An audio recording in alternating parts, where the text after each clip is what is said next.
सभी श्रोताओं को पदमचंद गांधी का नमस्कार एवं जय जिनेन्द्र। आज के चिंतन पर जिस विषय को लेकर के मैं उपस्थित हुआ हूँ वह है मर्यादाएं। संतुलित होकर अपनी परिसीमाओं में जीने का नाम है मर्यादाएं। मर्यादाएं अर्थात वो सीमा रेखाएं, वो बाउंड्रीज, वो यम नियम तथा जीवन सिद्धांत जिसमें व्यक्ति अनुशासित होकर, संयमित होकर, मर्यादित होकर अपना जीवन यापन करता है। जिस प्रकार चारित्र एवं क्रिया के बिना ज्ञान बेकार है, उसी प्रकार मर्यादाओं के बिना जीवन जीना व्यर्थ है। लेकिन आज के भौतिक युगवादी संस्कृति में उच्छृंखल सोच एवं स्वतंत्र सोच में मर्यादाएं अर्थहीन हो गई है। मर्यादाओं का कोई अर्थ नहीं रह गया है।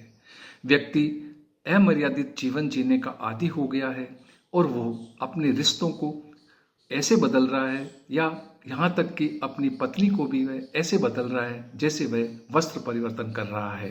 अतः हे प्रज्ञा पुरुष, दहलीज को पार मत कर, दहलीज का उल्लंघन मत कर। ये सदैव तुझे धकेलने वाले ही है और जीवन का हश्र करने वाले ही है।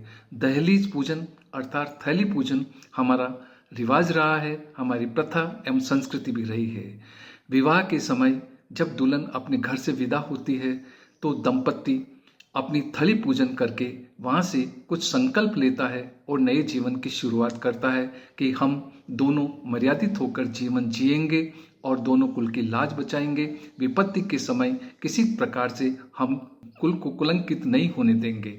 लेकिन आज घरों से दहलीज भी पार हो गई है, दहलीज गायब हो गई है और घर वालों की दखलंदाजी इतनी बढ़ गई है जिसके कारण रिश्ते तार तार होकर के बिखर रहे हैं और स्थिति यहाँ तक पहुँच जाती है कि रिश्ते में अलगाव हो जाता है, पति पत्नी में अलगाव आ जाता है, दूरियाँ बढ़ जाती है, संबंध विच्छेद हो जाता है और स्थिति तलाक तक पहुँच जाती है। अतः हे भद्र पुरुष, अपने भीतर में झांक करके देख, एक मूल्यांकन कर और मर्यादाओं को समझ। जीवन के शिखर और रसातल के बीच में केवल एक ही रेखा का अंतर है, वह है हमारी मर्यादाएं। मर्यादाएं अर्थात इंद्रियों का गोपन। कछुए को देख, जब भी विपत्ति आती है वह अपनी इंद्रियों को समेटकर अपने खोल में सीमित हो जाता है और विपत्ति टल जाती है।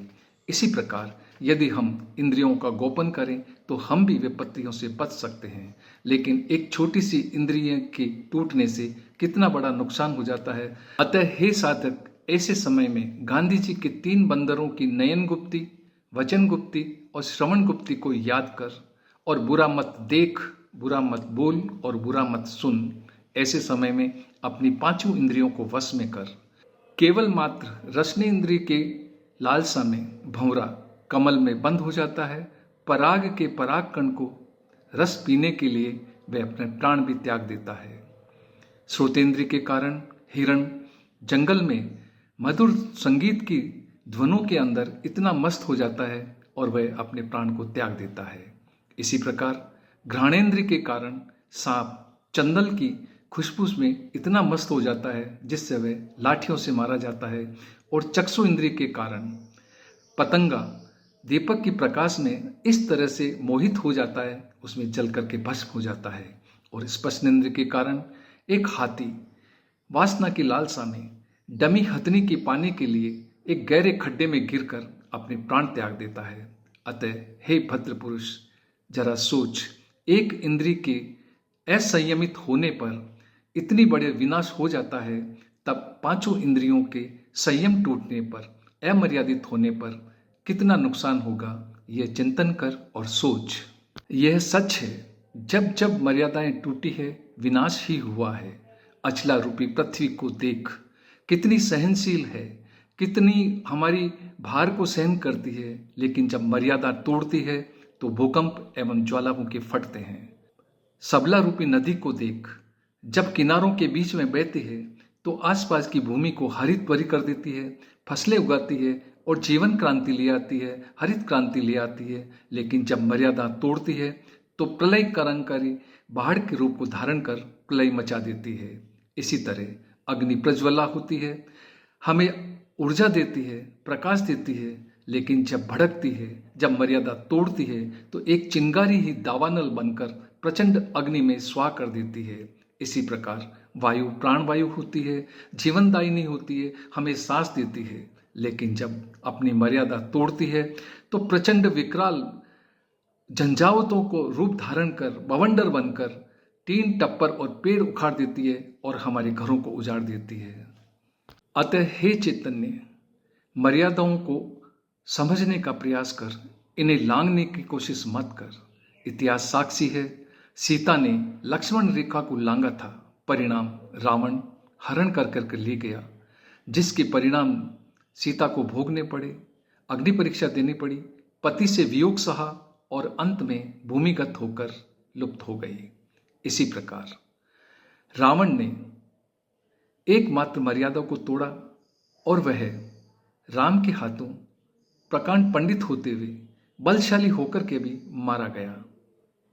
वाणी संयम के कारण द्रौपदी ने केवल मात्र दुर्योधन को इतना ही कहा कि अंधे का बेटा अंधा ही होता है। इस असंयमित वाणी के कारण महाभारत रच डाला। पांडवों को 5 गांव नहीं देने के कारण, परिग्रह की मर्यादाओं को तोड़ते हुए दुर्योधन ने 5 गांव नहीं दिए। परिणाम यह हुआ 18 दिन तक महाभारत का युद्ध हुआ और 18 अक्षुणिक सेनाओं का क्षय हो गया। अतः स्पष्ट है, मर्यादाएं चाहे वाणी की हो, खान पान की हो, सभ्यता एवं संस्कृति की भी हो, जब जब टूटी है मानसिक विकृतियों का ही जन्म हुआ है। रूस या यूक्रेन की युद्ध हो, चाहे तालिबान और हमास की लड़ाई हो, या मेतेई और कुकीज की लड़ाई क्यों न हो, परिणाम आने वाली पीढ़ियों को भोगने पड़ रहे हैं। अतः हे साधक, मर्यादा देखनी है तो शिवाजी महाराज की देख।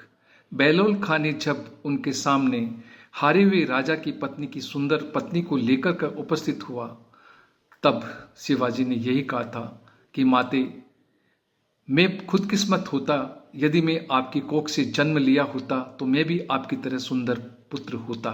इसी प्रकार महाराणा प्रताप ने भी यही जवाब दिया।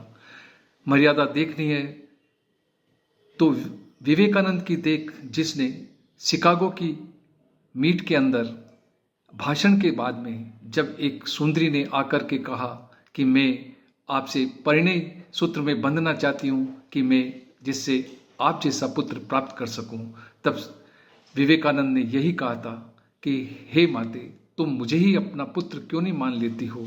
इस तरह की मर्यादाएं यदि होती है तो हमारा जीवन धन्य बन जाता है।